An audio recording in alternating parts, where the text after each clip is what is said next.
Binatang seperti kodok, belut, bekicot, biawak, landak, tupai, bulus, tokek, cicak, kelelawar, tikus, terenggiling, kadal dan laron itu halal atau haram, Ustaz? Pakanamu teh akeh men. Dok terenggiling pangani kabeh. Barang wis wareg lagi tekon halal kok haram. Saya yang dimakan kok banyak sekali. Sudah dimakan semua baru tanya. Jadi semua itu halal. Tidak ada yang mengharamkan baik dari Quran maupun dari hadis, enggak ada. Apalagi Assalamualaikum warahmatullahi ta'ala wabarakatuh. Saya Mukhlas dari Pasuruan. Saya akan mengomentari fatwa dari Bapak Sukino yang cuma main akal-akalan. Kita baru saja mendengarkan fatwa nyeleneh dari Bapak Sukino. Semua hewan dikatakan halal tanpa membedakan mana yang halal dan mana yang haram. Bapak Sukino seakan-akan berfatwa semua hewan yang tidak ada nas dalam Al-Quran dan hadis dihukumi halal untuk dimakan. Seperti cicak, tikus, kucing, dan anjing pun bisa dikatakan halal oleh Bapak Sukino dengan landasan tanpa ada nas. Maka fatwa ini adalah fatwa yang sangat nyeleneh, fatwa yang keliru. Maka dari itu saya akan menerangkan secara global tentang hewan apa saja yang halal untuk dimakan dan yang haram untuk dimakan. Dalam Al-Quran dan hadis banyak keterangan yang menerangkan tentang keharaman hewan tersebut. Yang pertama tentang hewan yang menjijikkan. Allah berfirman dalam surat Al-A'raf ayat 157.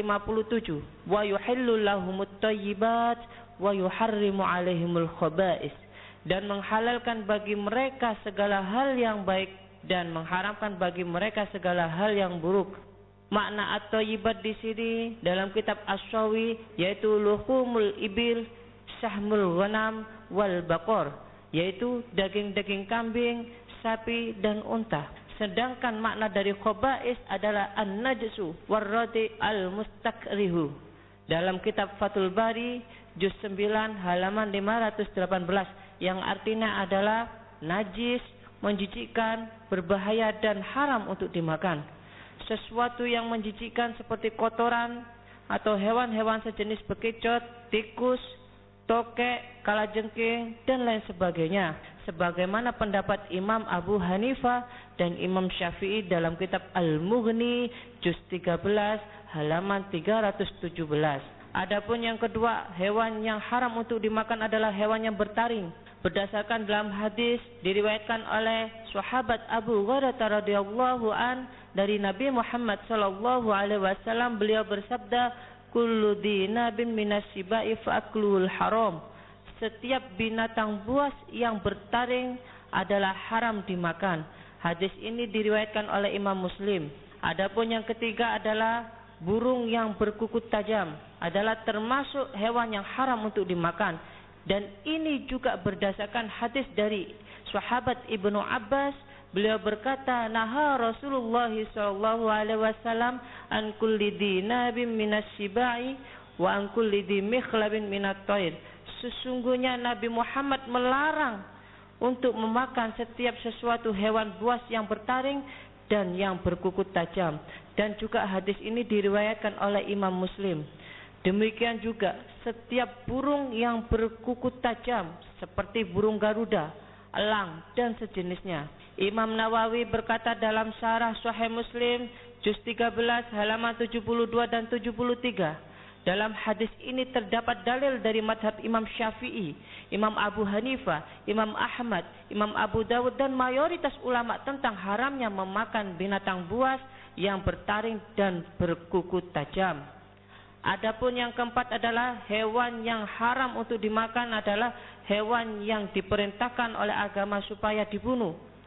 Diriwayatkan oleh Sayyidatuna Aisyah, beliau berkata, khamsu fawasiku yuktalna fabil harami al-fa'ratu wal aqrabu wal hudayya wal ghurabu wal kalbul akur. Rasulullah SAW bersabda, 5 hewan fasik yang hendaknya dibunuh, baik itu di tanah halal maupun di tanah haram, yaitu ular, tikus, kalajengking, gagak, anjing hitam. Hadis ini diriwayatkan oleh Imam Muslim dan Imam Bukhari. Maka dari itu, setiap binatang yang diperintahkan oleh Rasulullah SAW untuk dibunuh, maka tidak ada sembelihan baginya. Karena baginda Nabi besar Muhammad SAW melarang dari menyia-nyiakan harta dan tidak halal membunuh binatang yang dimakan. Lihat dalam kitab Al-Majmu' Syarah Muhadzab karangan Imam Nawawi, juz 9 halaman 23. Dan juga di hadis lain diriwayatkan oleh sahabat Ummi Syarik radhiyallahu anna Rasulullah sallallahu alaihi wasallam amara biqatlil wazar. Sesungguhnya baginda Nabi besar Muhammad sallallahu alaihi wasallam memerintahkan kita untuk membunuh tokek atau cecak. Hadis ini diriwayatkan oleh Imam Bukhari, Imam Muslim. Adapun yang kelima adalah hewan yang dilarang dibunuh oleh agama. Itu adalah termasuk hewan yang haram untuk dimakan.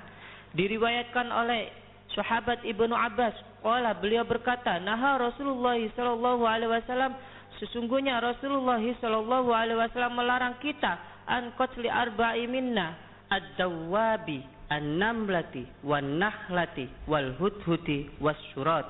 Sesungguhnya Nabi Muhammad sallallahu alaihi wasallam melarang kita untuk membunuh 4 hewan. Yang pertama adalah semut, tawon, burung hudhud, dan burung surat. Dan hadis ini diriwayatkan oleh Imam 4, yaitu Imam Ahmad, Imam Abu Dawud, Imam Ibnu Majah, Imam Ibnu Hibban, dan disahihkan oleh Imam Baihaqi dan Imam Ibnu Hajar.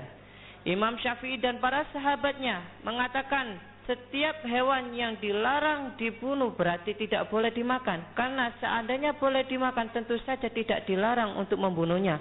Lihat dalam kitab Majmu' karangan Imam Nawawi, juz 9 halaman 23. Dalam hadis lain juga diterangkan dari sahabat Abdurrahman bin Utsman, beliau berkata, "Dzakara tabibu inda Rasulillah sallallahu alaihi wasallam dawaan wa dzakara difda yuj'alu fi." Dari Abdurrahman bin Utsman Al-Quraisy bahwasanya seorang tabib pernah bertanya kepada baginda Nabi besar Muhammad sallallahu alaihi wasallam tentang kodok atau kata dijadikan obat. Lalu apa jawaban Rasulullah? Fanaha Rasulullah sallallahu alaihi wasallam an qatli difda. Beliau baginda Nabi Muhammad sallallahu alaihi wasallam melarang untuk membunuhnya. Diriwayatkan oleh Imam Ahmad, Imam Abu Dawud, Imam Nasa'i, Imam Hakim, Imam Baihaqi dan disahihkan oleh Imam Ibnu Hajar. Haramnya kata secara mutlak merupakan pendapat Imam Ahmad dan beberapa ulama lainnya, serta pendapat yang sahih dari madhab Imam Syafi'i. Ini adalah sebagian dari apa yang saya paparkan dari ulama salaf. Sedangkan apa yang dipaparkan oleh Bapak Sukino tanpa dasar ilmu yang mumpuni. Maka dari itu, akankah para pendengar masih mengikuti pendapat Bapak Sukino yang nyeleneh atau pada ulama salaf, terutama imamuna Imam Syafi'i? Maka dari itu, marilah kita kembalikan hukum apa yang difatwakan ulama salaf ketimbang menghukumi Al-Quran dan hadis lewat akal kita. Sekian dari saya. Apabila ada salah kata, saya mohon maaf sebesar-besarnya. Assalamualaikum warahmatullahi taala wabarakatuh. Telah kita ikuti Ahmad Sukino berfatwa, Santri NU menjawab.